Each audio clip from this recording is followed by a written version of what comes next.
2026 में भारत ब्रिक्स देशों की अध्यक्षता संभालने जा रहा है। देश के कोने कोने में ब्रिक्स से जुड़े कार्यक्रम होंगे। भारत के 60 शहरों में ब्रिक्स की बैठकें और आयोजन होंगी। ट्रंप कितना ही मुंह फुलाएं, 2026 में जब भारत में ब्रिक्स का सम्मेलन होगा और सब कुछ ठीक रहा तो चीन के राष्ट्रपति शी जिनपिंग भी 2019 के बाद पहली बार भारत आ सकते हैं। नरेंद्र मोदी ने ग्लोबल डिप्लोमेसी में 2025 में धूम मचा दी और 2026 में भी तहलका मचाने की पूरी तैयारी है। 2026 में भारत ब्रिक्स देशों की अध्यक्षता संभालने जा रहा है और ब्रिक्स देशों का सम्मेलन G20 के आयोजन से भी भव्य होगा। देश के कोने कोने में ब्रिक्स से जुड़े कार्यक्रम होंगे। भारत के 60 शहरों में ब्रिक्स की बैठकें और आयोजन होंगी।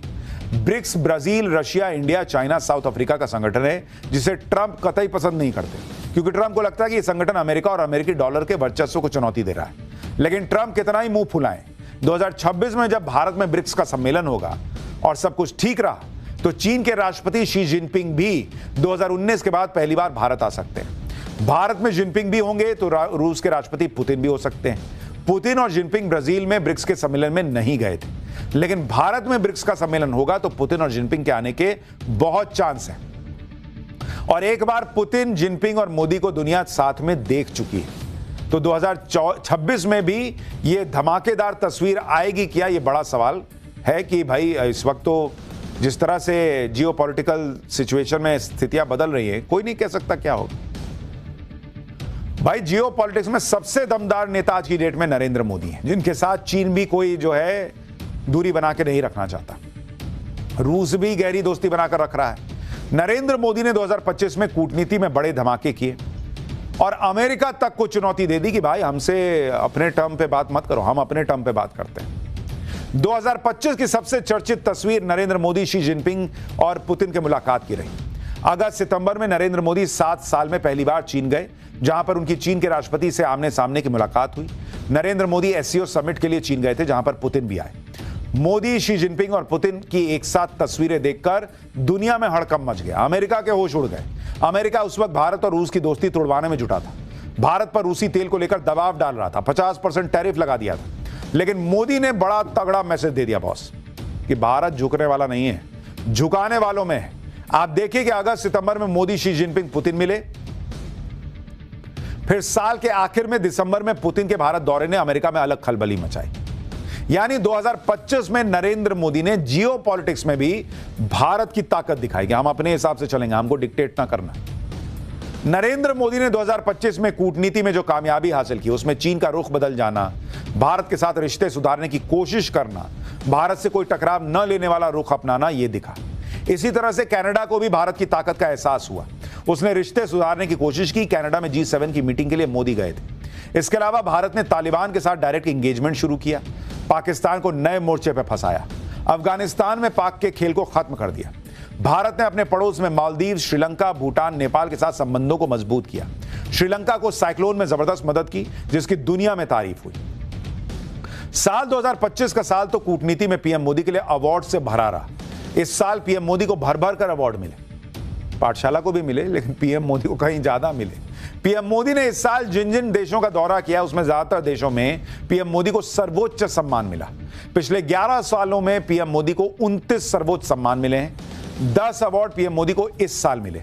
2025 में पीएम मोदी को पहला अवार्ड बारबाडोस ने दिया। उन्हें order of freedom of Barbados से सम्मानित किया गया। इतना ही नहीं, Namibia, Cyprus, Sri Lanka, Brazil, Ghana, Ethiopia, Oman, Mauritius, Trinidad, Tobago ने सबने पीएम मोदी को सर्वोच्च सम्मान दिया। इस साल पीएम मोदी को मिले अवार्ड की एक झलक भी देखिए।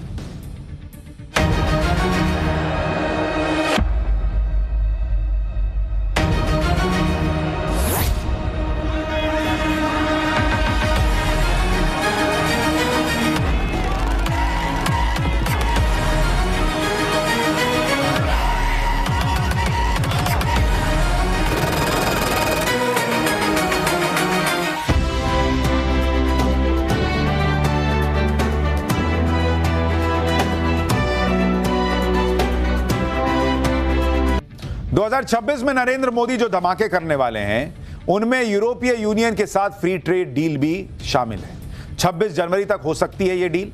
गणतंत्र दिवस पर यूरोपियन यूनियन के नेता भारत आने वाले हैं। भारत अब तक 18 फ्री ट्रेड डील कर चुका है, जिसमें हाल ही में ओमान और न्यूजीलैंड जैसे देशों के साथ भी फ्री ट्रेड एग्रीमेंट शामिल है। इसके अलावा अमेरिका के साथ ट्रेड डील पर बातचीत चल रही है। अमेरिका के साथ ट्रेड डील भी 2026 में फाइनल हो सकती है। 2026 में एक बड़ी बात यह भी हो सकती है कि नरेंद्र मोदी और डोनाल्ड ट्रंप की मुलाकात हो जाए, और यह मुलाकात बहुत अरसे से नहीं हुई है, लेकिन दो ऐसे मौके मिलेंगे जहां पर मोदी और ट्रंप आमने सामने टकरा सकते हैं। क्वाड की मीटिंग भारत में होनी है। अगर इसके लिए डोनाल्ड ट्रंप भारत आए तो मोदी ट्रंप का आमना सामना हो सकता है। इसके अलावा G20 की मीटिंग अमेरिका के मियामी में होनी है, जहां पीएम मोदी अगर जाएंगे तो ट्रंप से वहां भी मुलाकात हो सकती है। यानी 2026 में मोदी और ट्रंप के बीच जो स्थितियां बनी 2025 में, जितना बड़बोलापन ट्रंप ने दिखाया, उसके बाद मीटिंग होने के चांसेस 2026 में बनते दिख रहे हैं। आप ये भी देखिए कि अमेरिका ने भले ही 50% टैरिफ लगा दिया, रूसी तेल न खरीदने का दबाव बनाया, तरह तरह से भारत की तरक्की को रोकने की कोशिश की, फिर भी मोदी ने भारत की रफ्तार कम नहीं होने दी। आज की डेट में आप देखिए, भारत की सालाना जीडीपी ग्रोथ 7% से ऊपर है। जुलाई सितंबर की तिमाही में तो जीडीपी ग्रोथ 8% के पार चली गई। भारत की जीडीपी $4 ट्रिलियन के पार हो चुकी है और जापान को पीछे छोड़कर चौथी बड़ी अर्थव्यवस्था भारत बन चुका है। अगले 2.5-3 साल में भारत की जीडीपी $60 ट्रिलियन के पार हो जाएगी और भारत जर्मनी को पीछे छोड़कर तीसरी सबसे बड़ी अर्थव्यवस्था बन जाएगा। दुनिया में भारत की ग्रोथ की चर्चा चल रही है, क्योंकि जहां भारत की जीडीपी 8% की रफ्तार से बढ़ रही है, वहीं चीन तक में जीडीपी ग्रोथ आधी के करीब है, 4.3%। भारत ने 18 देशों से एफटीए करके ट्रंप के टैरिफ को मुंहतोड़ जवाब दे डाला और भारत के एक्सपोर्ट के नए टारगेट रख दिए। अलग अलग एफटीए की वजह से नवंबर 2024 से नवंबर 2025 के बीच भारत का एक्सपोर्ट 15% बढ़ चुका है। दुनिया में भारत को सबसे भरोसेमंद ट्रेड पार्टनर माना जा रहा है। कितना बड़ा बदलाव आया है वो आप देखिए कि जो भारत पेट्रोलियम प्रोडक्ट्स को लेकर दूसरों पर निर्भर रहता था, वो खुद आज पेट्रोलियम प्रोडक्ट्स के एक्सपोर्ट का बड़ा हब बन गया है। पेट्रोलियम प्रोडक्ट्स की रिफाइनिंग में भारत दुनिया के टॉप 5 देशों में आ गया है और रिफाइंड पेट्रोलियम प्रोडक्ट्स को एक्सपोर्ट करने में दुनिया के टॉप 7 देशों में है। इंजीनियरिंग का सामान भारत से बनकर America, UAE, Germany, UK, Saudi Arab जैसे देशों में एक्सपोर्ट हो रहा है। 2014 में जहां भारत सिर्फ 1500 करोड़ रुपए के मोबाइल फोन एक्सपोर्ट करता था, 2025 में भारत 2 लाख करोड़ रुपए का मोबाइल फोन एक्सपोर्ट करने लगा। भारत का डिफेंस एक्सपोर्ट जो 2014 में सिर्फ 1000 करोड़ रुपए का था, वो आज की डेट में 24,000 करोड़ रुपए पहुंच गया है। इतना ही नहीं, नरेंद्र मोदी वो नई नई चीजें भी कर रहे हैं जिनमें पहले भारत हाथ नहीं डालता था, चाहे वो रेयर अर्थ मटेरियल हो या फिर सेमीकंडक्टर चिप्स। भारत के पास चीन और ब्राजील के बाद तीसरा बड़ा रेयर अर्थ का भंडार है, लेकिन भारत में रेयर अर्थ मटेरियल का प्रोडक्शन सिर्फ 2900 टन है, जबकि इसके मुकाबले चीन 2,70,000 टन रेयर अर्थ का उत्पादन करता है। अमेरिका 45,000 टन रेयर अर्थ का उत्पादन करता है। नरेंद्र मोदी अब रेयर अर्थ प्रोडक्शन कैपेसिटी को बढ़ाने के लिए करीब 7,000 करोड़ रुपए की नई योजनाएं शुरू कर रहे हैं, जिससे वो रेयर अर्थ मटेरियल का उत्पादन भारत में करें, जो इलेक्ट्रिक गाड़ियों, इलेक्ट्रॉनिक्स, एरोस्पेस और रिन्यूएबल एनर्जी के लिए जरूरी होते हैं। इलेक्ट्रॉनिक्स और सेमीकंडक्टर के सेक्टर में भारत दूसरों पर अपनी निर्भरता को कम करने में पूरी ताकत से जुट गया है। नरेंद्र मोदी ने सेमीकंडक्टर चिप का नया मिशन भी शुरू किया है, जिससे 6 राज्यों में करीब 1,60,000 करोड़ रुपए का निवेश आया। टाटा, माइक्रॉन, फॉक्सकॉन, HCL जैसी कंपनियां भारत में डोमेस्टिक चिप इकोसिस्टम बना रही हैं, जो भारत को चिप के मामले में आत्मनिर्भर बना देगा। यानी एक तरफ नरेंद्र मोदी भारत को मजबूत बनाते चले जा रहे हैं, दूसरी तरफ उनकी नजर पाकिस्तान पर भी है। पाकिस्तान को ऑपरेशन सिंदूर में नरेंद्र मोदी ने फोड़ा, लेकिन पाकिस्तान सुधरने वाला है। इसलिए माना जा रहा है कि 2025 में तो नरेंद्र मोदी ने पाकिस्तान को सिर्फ ट्रेलर दिखाया था, असली पिक्चर तो 2026 में दिखाएंगे। नरेंद्र मोदी जिस गजब लेवल की तैयारी कर रहे हैं और जिस तरह का खौफ पाकिस्तान के अंदर है, उसमें 2026 में पाकिस्तान का फुल एंड फाइनल हिसाब होने वाला है, यह माना जा रहा है। नरेंद्र मोदी ने 2025 जाते जाते क्या धमाका किया जिससे पाकिस्तान हिल गया है, और 2026 में मोदी पाकिस्तान का कैसा कचूमर निकालने वाले हैं, उस पर एक रिपोर्ट देखिए, फिर आगे की बात।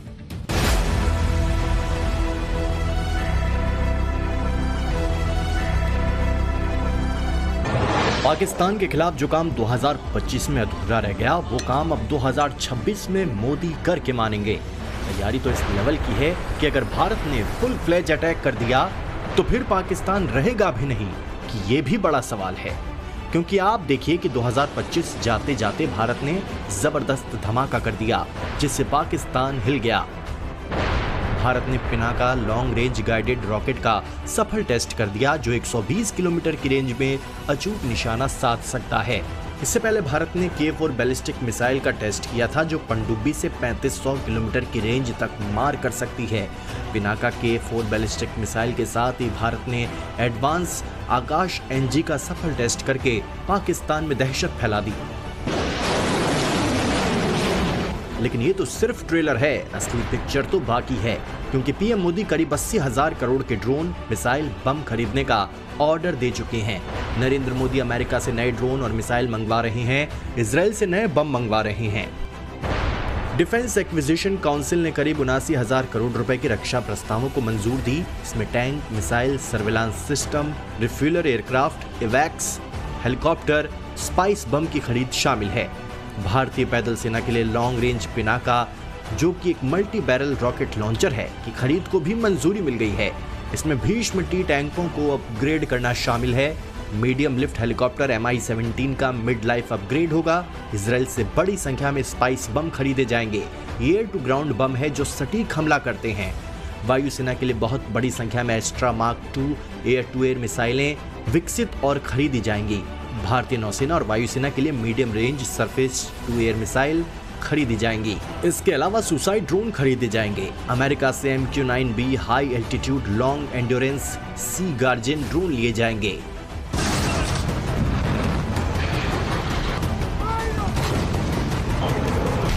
ये सब हथियार आ गए और पाकिस्तान से युद्ध हुआ तो फिर पाकिस्तान का क्या हाल होगा, ये सोच सोच कर ही पाकिस्तान की नींद उड़ी है, क्योंकि पाकिस्तान के अंदर अभी तक ऑपरेशन सिंदूर का ही खौफ बना हुआ है। खुद पाकिस्तान के नेता कबूलने लगे हैं कि भारत ने कितना मारा है। जैसे पाकिस्तान के राष्ट्रपति आसिफ अली जरदारी ने माना कि जब भारत ने हमला किया था तो बंकरों में छिपने की नौबत आ गई थी। पाकिस्तान के विदेश मंत्री ने माना कि भारत ने 10 मई को नूर खान बेस पर सरप्राइज अटैक करके पाकिस्तान को चौंका दिया था। पाकिस्तान के विदेश मंत्री इशाक डार ने खुद माना कि कैसे भारत ने 36 घंटे में 80 ड्रोन भेज दिए थे। पाकिस्तान के राष्ट्रपति आसिफ अली जरदारी ने यह माना कि ऑपरेशन सिंदूर के दौरान भारत ने ऐसा फोड़ा कि उनके मिलिट्री सेक्रेटरी ने उन्हें बंकर में छिपने की सलाह दी।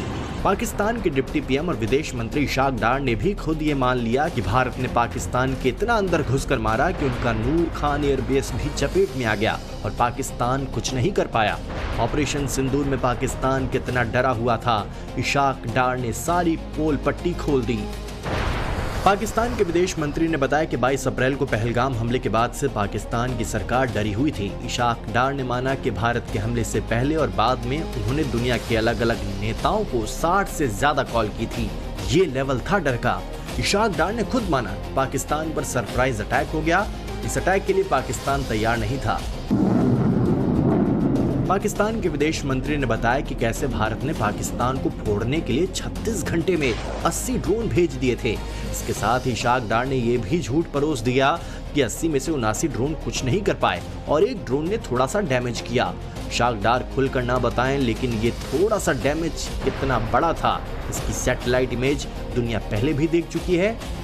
पाकिस्तान कितने ही हाथ पैर मार ले, युद्ध को लेकर कोई भी झूठी कहानी सुना ले, राफेल गिराने के कितने ही फर्जी दावे कर ले, लेकिन अंदर ही अंदर उसे पता है कि पीएम मोदी ने पाकिस्तान को इतने अंदर तक घुसकर मारा है जैसा पहले कभी नहीं हुआ। और ऑपरेशन सिंदूर तो सिर्फ ट्रेलर था, अभी तो सेना पूरी पिक्चर की तैयारी में लगी है। भारतीय सेना लगातार अपनी तैयारियों के वीडियो शेयर कर रही है, दुश्मन को ये चेतावनी दे रही है कि भारत पूरी तरह तैयार है।